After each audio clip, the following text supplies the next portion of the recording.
Hello, I'm Dr. Daniel Driffin. As a person living with HIV, working daily among the HIV Vaccine Trials Network, days like World AIDS Day are significant to me. For more than 36 years, nations near and far have raised awareness of those impacted by and living with HIV. Today, with the theme of collective action, sustain and accelerate HIV progress, I know we can continue to reduce the negative impact that HIV continues to have on our lives. Action and progress link our globe as we continue to make advancements towards ending HIV. Action and progress have taken our world from no test for HIV to having rapid home-based testing. We went from medications that only stop HIV on one step of the life cycle to medications that stop HIV throughout the process of multiplying. We went from the days where people had to take many pills more than one time a day to now being able to either take a pill once a day or even an injection every 2 months. And additional therapies and longer options are on the horizon. We know pre-exposure prophylaxis works. We know post-exposure prophylaxis works. We boldly know undetectable equals untransmittable, especially for the people living with HIV. Thriving with HIV. As a person living with HIV, a new discussion is finally afforded around the importance and shared decision making with your medical providers. So, today, as we share time, take a moment and take in the more than 110,000 lives which are shared on these panels behind us. Thank you for the artists, thank you for beauticians, thank you for lawyers, thank you for scientists, thank you for community health workers, doctors, caregivers, lovers, and maybe even future congressional members, and all of the other friends that we have lost due to HIV and AIDS. I am happy to bring up our First Lady of the United States, Dr. Jill Biden. Thank you. Daniel, thank you. Your leadership is redefining what it means to support people with HIV, not only access to health care, but with community as well. Because of your work, more people know that they are not alone.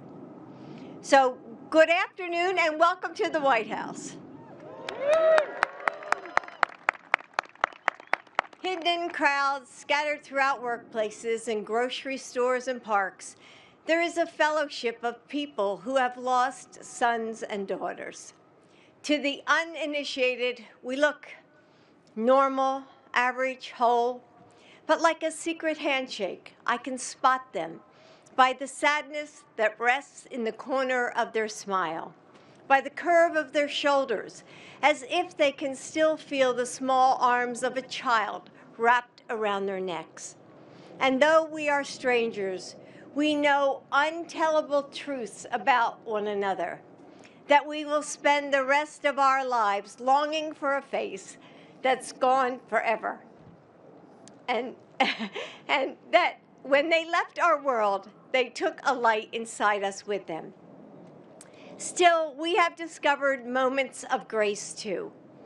Somehow, against all odds, we rise from the floor.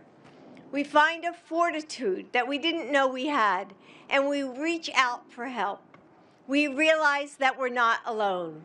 And as I look at this beautiful quilt with its bright colors, the names in big block letters, renderings of lives and loves, I see it as a mom. And I think of the mothers who stitched their pain into a patchworked panel so the world would remember their child. Not as a victim of a vicious disease, but as a son who had played in the high school jazz band, as a child who grew up to proudly serve our nation in uniform, as the daughter whose favorite holiday was Christmas. The act of quilting creates a work of art that wraps us up in its beauty. This one was woven together with a grief powerful enough to move the world toward unity, acceptance, compassion, and grace. And Joe and I are proud to have the AIDS Memorial Quilt on the south lawn of the White House for the first time ever.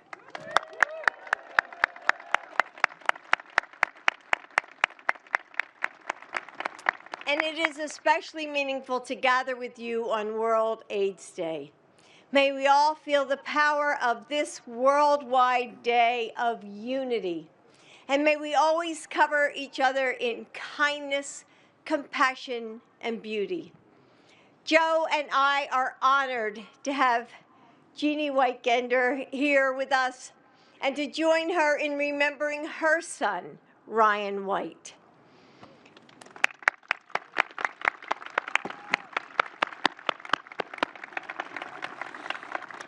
Jeannie, I know you didn't choose the life of an activist, but when Ryan got sick 40 years ago, you stepped up in the fight against discrimination and helped the world see this disease more clearly.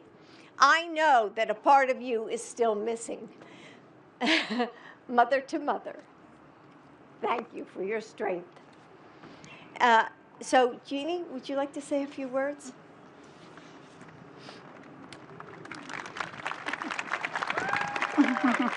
Roll your cane. Yeah, let me see.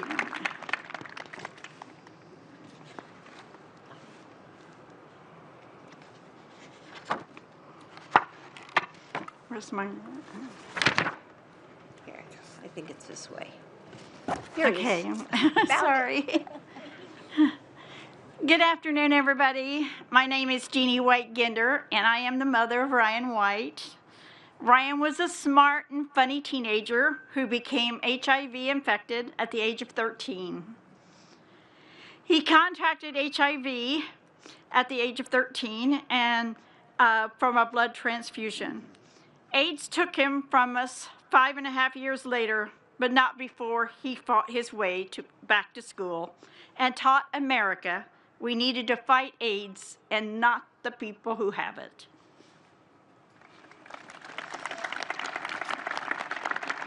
In 1990, however, shortly after Ryan died, Senator Kennedy asked me if I would come to Washington to explain to senators how vital it was to pass the AIDS bill, which had been recently named after my son, called the Ryan White Care Act. He said I was something much more powerful than a lobbyist. I was a mother. I am sure that Dr. Biden can relate. Needless to say, I went to DC.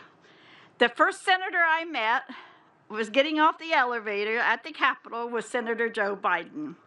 With tears in his eyes, he told me that he had lost his child and that the only way he had found to deal with it was through grief and through a purpose.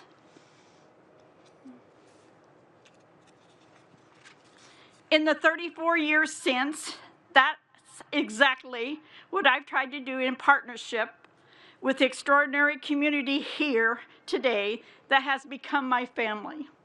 In many ways, personal grief has fueled the AIDS movement since the beginning. Both Republicans and Democrats and Congresses have strongly supported Ryan's bill. And as a result, countless lives have been saved. I'm especially grateful for President Biden's tireless leadership and all that he's done for the fight against AIDS in the United States and around the world as Senator, Vice President, and President.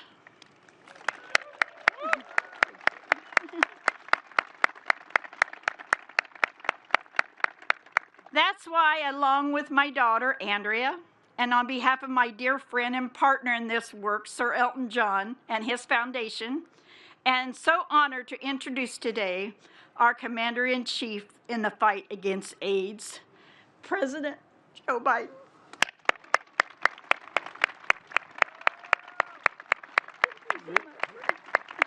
You're my commander. You're my commander. It took us all. Thank you. Be careful now.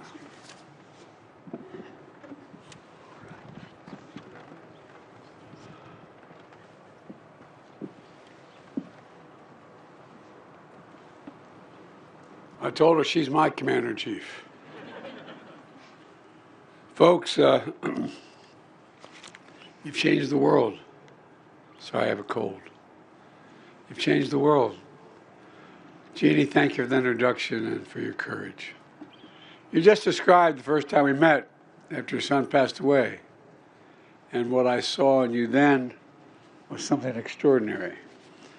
You said it best, a mom on a mission, turning your plan into purpose. After all these years, looking at everything you've achieved, the lives you've touched, the country you've changed, the world you've made better, you're extraordinary. And it's an honor to have you with us today again at the White House. I love you. To the families here today, as Jill just said, we know how hard it is in different ways, but we know. We know. I hope you can find comfort in remembering the one thing that's never lost, your love for them and their love for you. Jill and I, along with countless others, are forever grateful to you for your collective and individual courage. And Jill and I are especially grateful for the trust you put in us. It's been the honor of our lives to serve in the White House, the people's house, your house. We felt a special obligation to use this sacred place to ensure everyone is seen and the story of America is heard. That's why we're all together here on this World AIDS Day.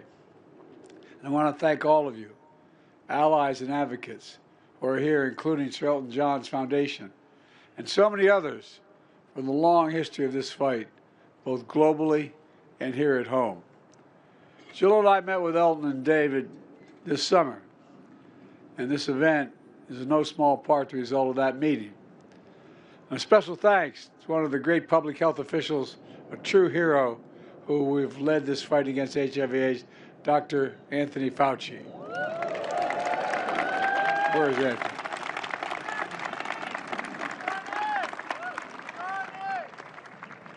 Anthony, you're a good man. God love you. As my mother would say, God love you, Anthony.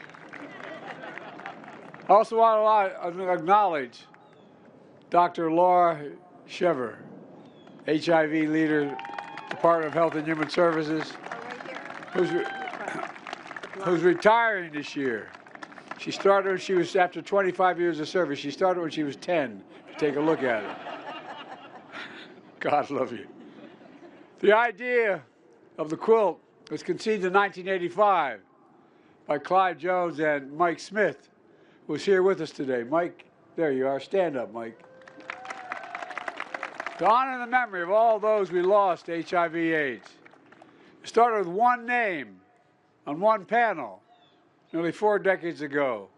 And decades later, 50,000 panels and 110,000 names. This quilt weighs 54 tons, the largest community art project in the entire world. It tells the tragic stories of brothers who died too soon, moms who contracted AIDS at childbirth, her daughter's life stolen, eventually her own as well, friends and partners who lost loved ones of their lives, and so many more stories of precious lives cut too short. And I do realize that on these days of celebration, they bring back all the memories. They're hard. It's not easy. It's important, but it's not easy. So I want to thank you for being here. This quilt was first displayed on the National Mall in 1987. Over the years, it made its way to the Ellipse and President Clinton's inaugural parade. Today, for the first time in our nation's history, the sections of AIDS quilts are being publicly displayed here at the White House. Because like the first threads of this quilt stretched nearly 40 years ago, stitched nearly 40 years ago, this movement is fully woven into the fabric and history of America, shining a light on the memory and the legacy of all the sisters and brothers, sons and daughters, husbands and wives, moms and dads, partners and friends who we've lost to this terrible disease. Together, we honor the spirit of resilience and the extraordinary strength of people, families, and communities affected by HIV/AIDS. including nearly 40 million people living with HIV around the world today, 40 million. And we send a clear message to the nation and to the world that we stand united in the fight against this epidemic. It matters. It matters we reinstate that. I remember as senator when this epidemic was raging, the stigma, the misinformation, the government failing to act and acknowledge the dignity of LGBTQ plus lives and the seriousness of the AIDS epidemic. It caused serious harm. It compounded pain and trauma for a community watching a generation of loved ones and friends perish. It was horribly, horribly wrong. We've also seen advocates, survivors, families, allies who have turned their pain into purpose like all of you have. Their loss into determination, their anger into a movement that's literally changing the world. Science, new scientific discoveries, new preventative care, new global partnerships, and so much more.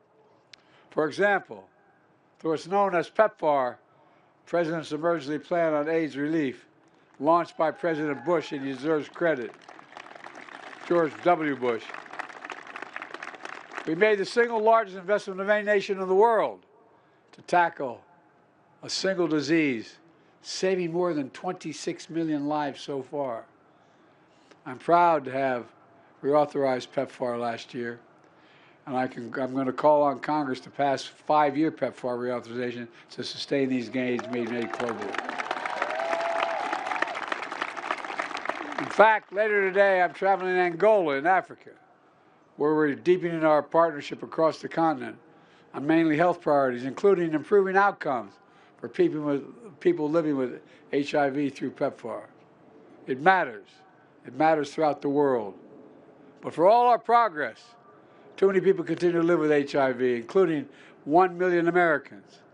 That's why, my first year in office, I launched a new national HIV/AIDS strategy to ensure treatment and prevention is available to everyone, everywhere, all across this country. And that includes ensuring medications that can prevent HIV infections are affordable and available in all forms without co-pays for people with health insurance.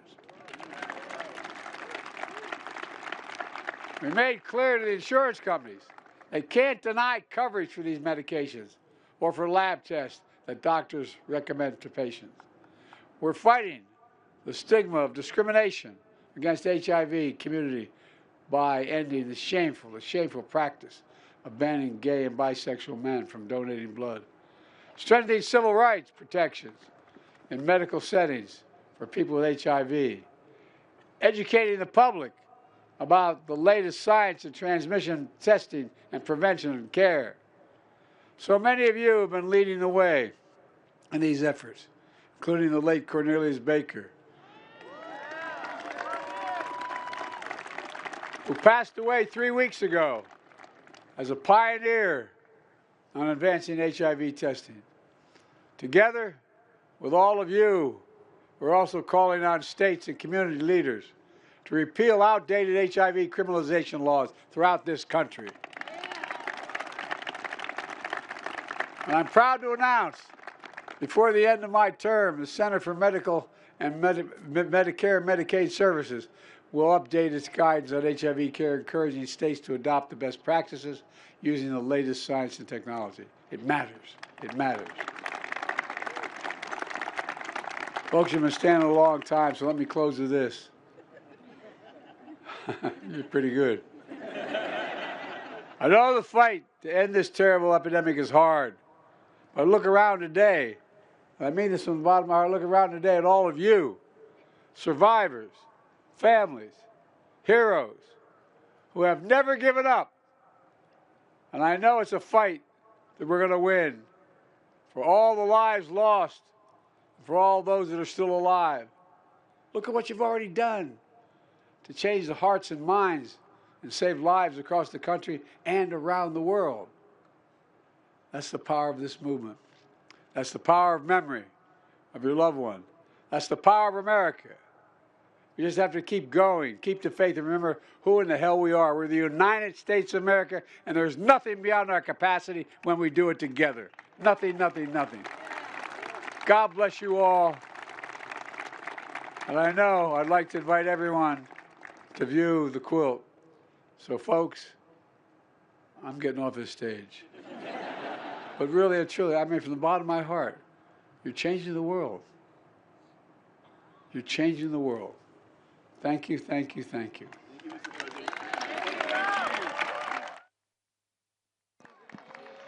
Distinguished guests, please remain in place while the President and Dr. Biden depart.